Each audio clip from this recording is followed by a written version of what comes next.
गुस्सा एक ऐसा भाव है जो हमारे जीवन को क्षण भर में विषाक्त बना सकता है। यह न केवल हमारे मानसिक स्वास्थ्य पर असर डालता है, बल्कि हमारे रिश्तों और सुख शांति को भी छिन्न भिन्न कर देता है। क्या आपने कभी सोचा है कि गुस्सा क्यों आता है और इसे शांत करने का तरीका क्या हो सकता है? गौतम बुद्ध, जो करुणा, प्रेम और शांति के प्रतीक थे, उन्होंने हमें इस कठिन सवाल का उत्तर अपने एक अद्भुत अनुभव के माध्यम से दिया। उनकी यह कहानी न केवल हमें गुस्से पर काबू पाने का तरीका सिखाती है, बल्कि जीवन के गहरे अर्थ को समझने का अवसर भी प्रदान करती है।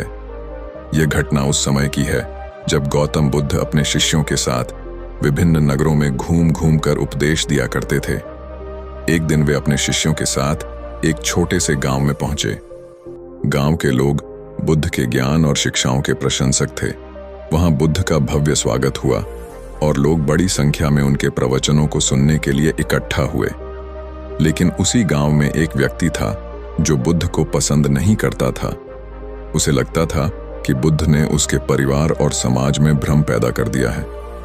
उसने ठान लिया कि वह बुद्ध का अपमान करेगा और उन्हें गुस्सा दिलाएगा। जब बुद्ध प्रवचन दे रहे थे, वह व्यक्ति भीड़ में घुस गया। उसने अचानक बुद्ध को अपशब्द कहना शुरू कर दिया। वह चिल्लाने लगा, तुम ढोंगी हो, तुम्हारी बातें खोखली हैं, तुम लोगों को भ्रमित कर रहे हो। उसकी आवाज में गुस्सा और कटुता थी। वहां मौजूद शिष्य और गांव वाले यह देखकर चकित रह गए। कुछ शिष्य क्रोधित होकर उस व्यक्ति को रोकने के लिए आगे बढ़े, लेकिन बुद्ध ने हाथ उठाकर उन्हें शांत कर दिया। बुद्ध ने उस व्यक्ति की ओर देखा, लेकिन उनकी आंखों में कोई गुस्सा, कोई नाराजगी नहीं थी। उनकी दृष्टि में करुणा और शांति थी। वे शांत भाव से मुस्कुराते हुए बोले, भाई, क्या तुम कुछ कहना चाहते हो?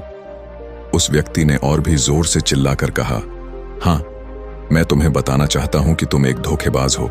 तुम लोगों को गुमराह कर रहे हो। तुम्हारे उपदेश व्यर्थ हैं।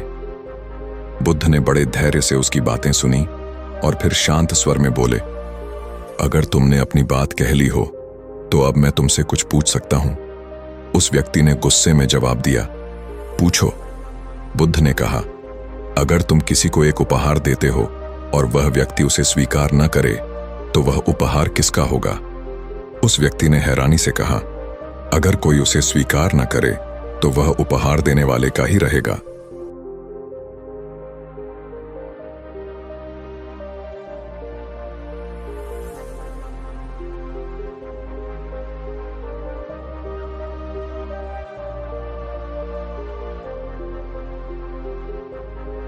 बुद्ध मुस्कुराए और बोले, बिल्कुल सही कहा तुमने।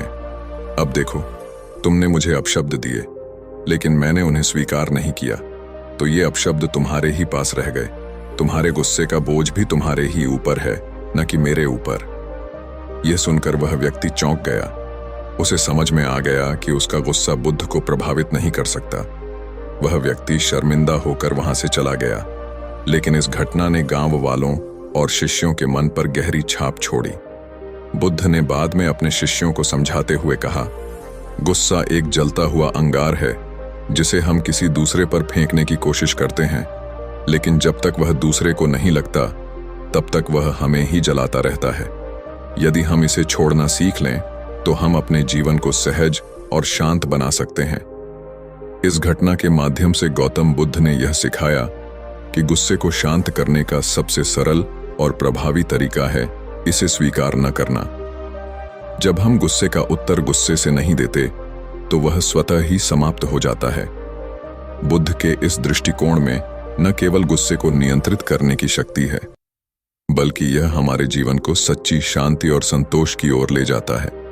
दोस्तों, इस कहानी से हमें यह समझना चाहिए कि गुस्सा जीवन की समस्याओं का हल नहीं है। गुस्से को शांत करने के लिए हमें खुद पर नियंत्रण रखना होगा और दूसरों की नकारात्मकता को अपने मन तक पहुंचने से रोकना होगा।